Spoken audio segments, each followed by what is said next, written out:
Welcome back to this week's episode of Mining the Comments. This week, we'll talk about how protecting our routines can keep us in fear. So this week's question comes from Brittany. It's kind of long, so I think we broke it down to about 4 or 5 sections here. So it says, "Hi, Cristian. So I've gotten a lot better throughout my journey so far. Awesome.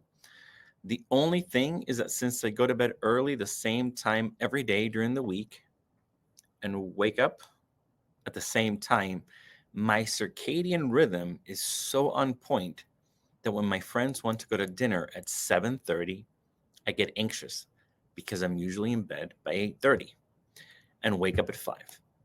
And even when I go to bed later, my body is so used to me waking up at this time, I can never sleep in. My husband doesn't want this to run my life, so we usually end up going." Nice job, husband. Way to go.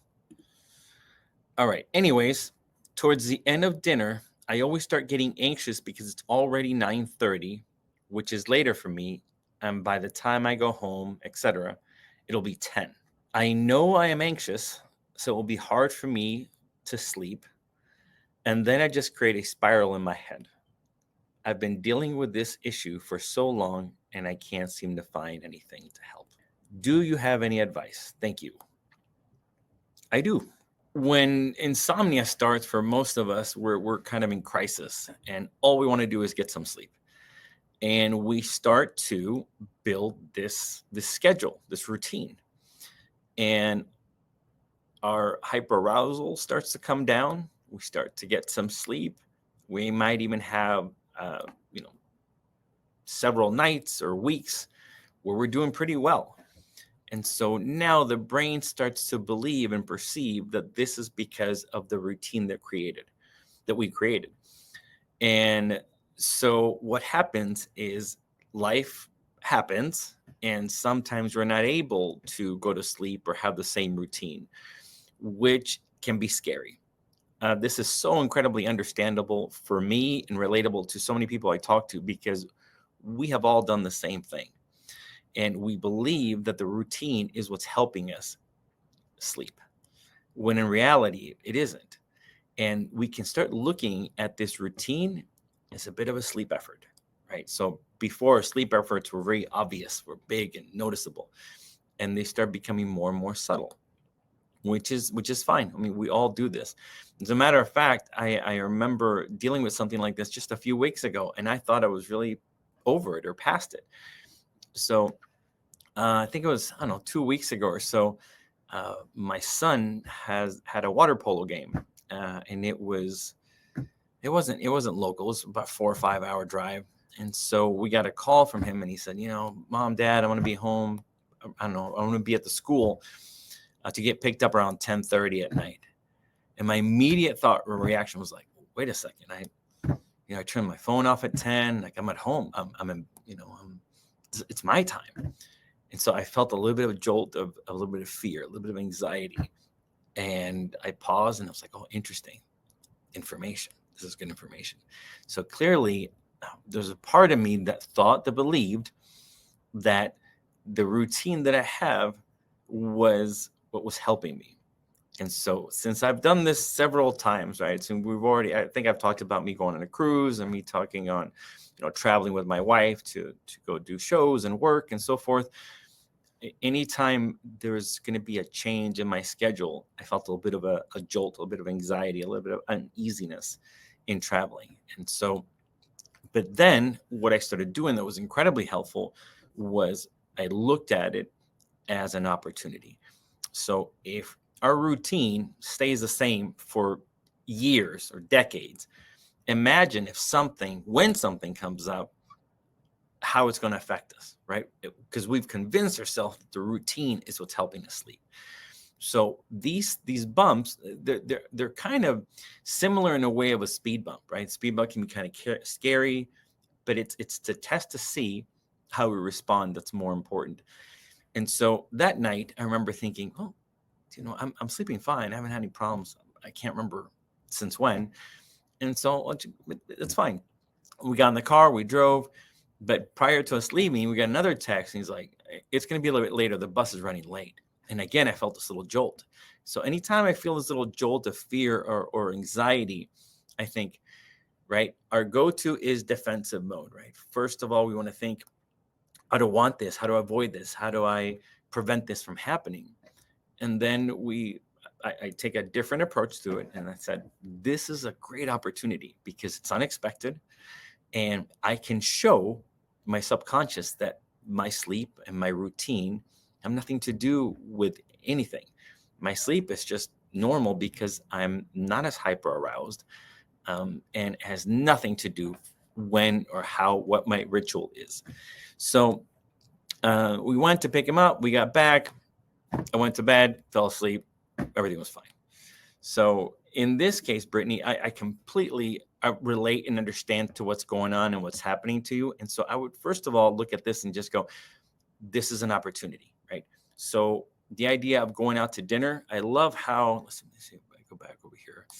Says, oh, my circadian rhythm is so on point that when my friends want to go to dinner at 7:30, I get anxious because I'm usually in bed by 8:30, right?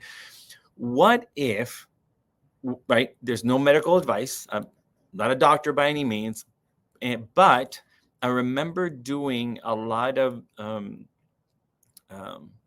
tests to test if my cortisol levels were okay, if everything within my body was working properly.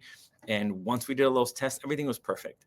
And so if you ever have any questions about anything that you want to get tested or looked at, feel free to do that so you can kind of have added information to know that you're safe, that you're okay. But anyways, so going back to this, get anxious because we have 5.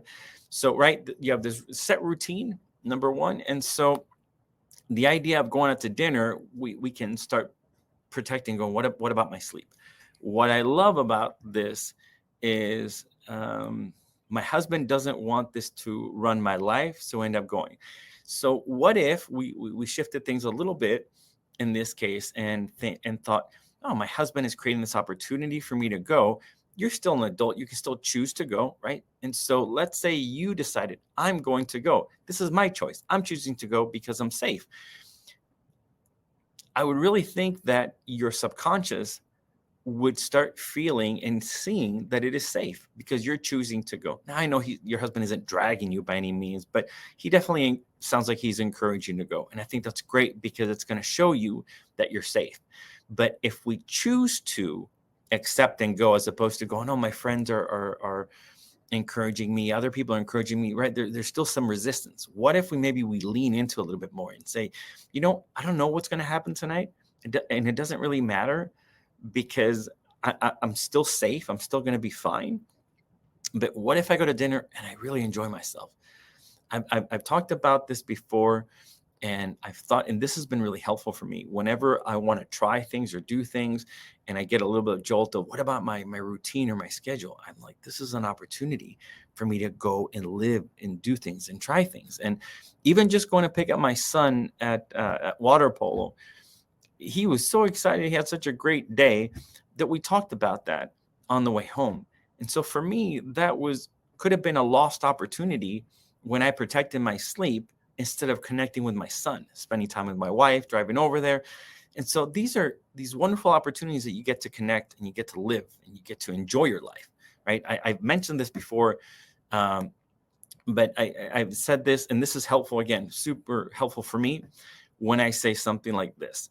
On our deathbed, right? I don't know if we're all going to have one of those, but on our deathbed, we're going to think about 2 things. One, we're going to think about all the things that we did, that we accomplished, all the people that we love, all the relationships that we have.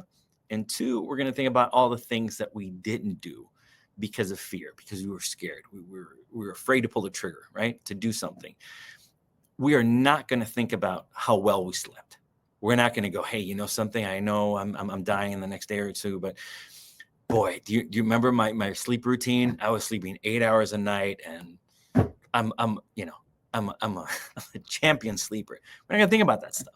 So I would definitely start shifting and creating these opportunities and just go, you know something? When I go to dinner, this is an opportunity for for me to show my subconscious that I'm safe. I'm in no real threat. There's no real concern.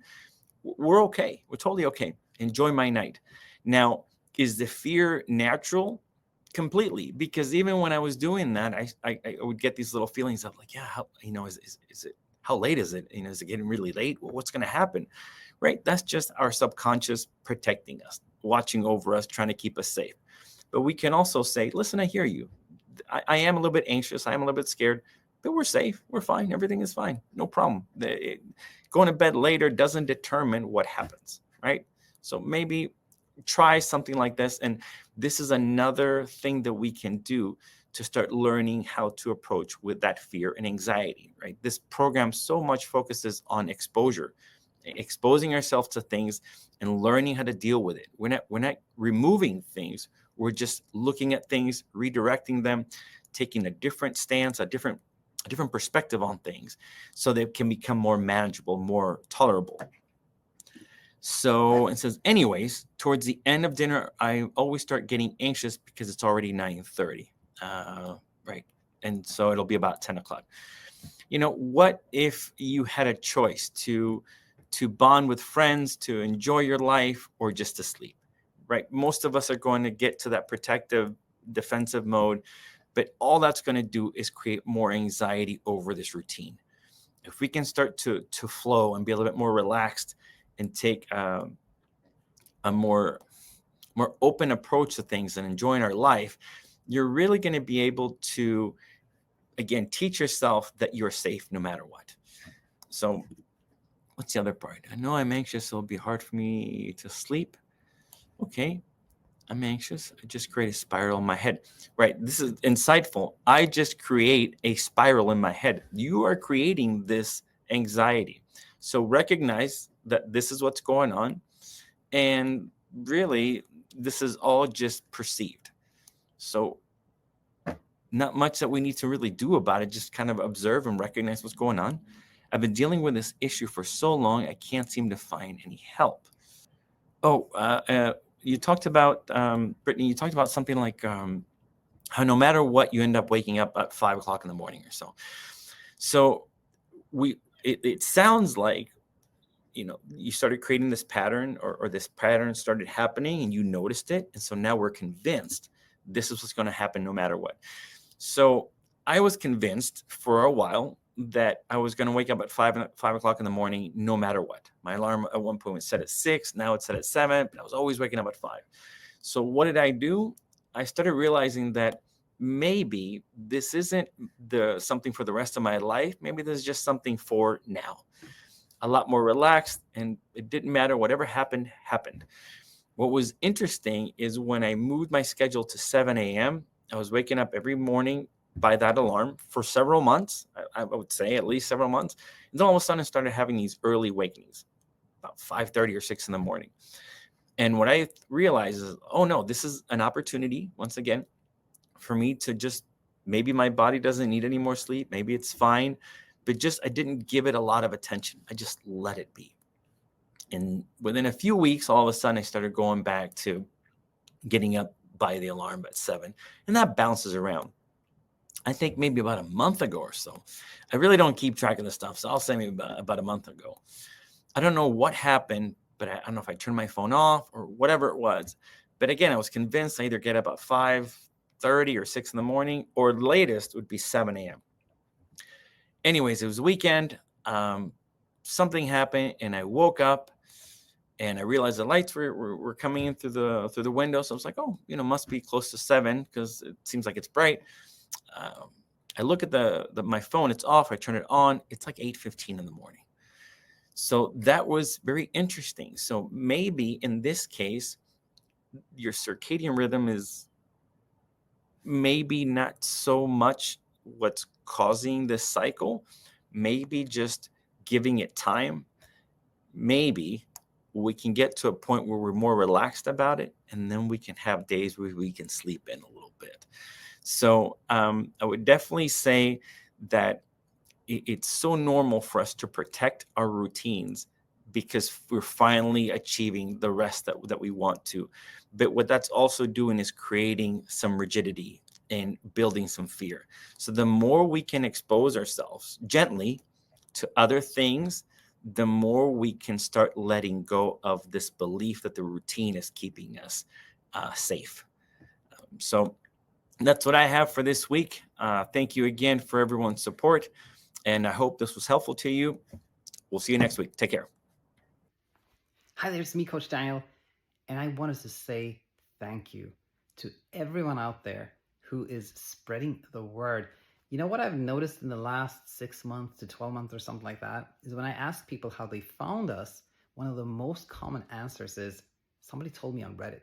And every time I hear that, it really warms my heart. It makes me so glad to hear that someone went out of their way to tell a fellow human about the Sleep Coach School. If you're one of those people out there spreading the word, I want to say thank you so, so much. And if you're not, then maybe you'll see an invitation in doing so, or you can simply hit the like button or hit the subscribe button. That alone helps so, so much in getting our teachings out there and helping more and more people in the world. That was all I want to say here. Thanks so much for tuning in, and can't wait to see you again.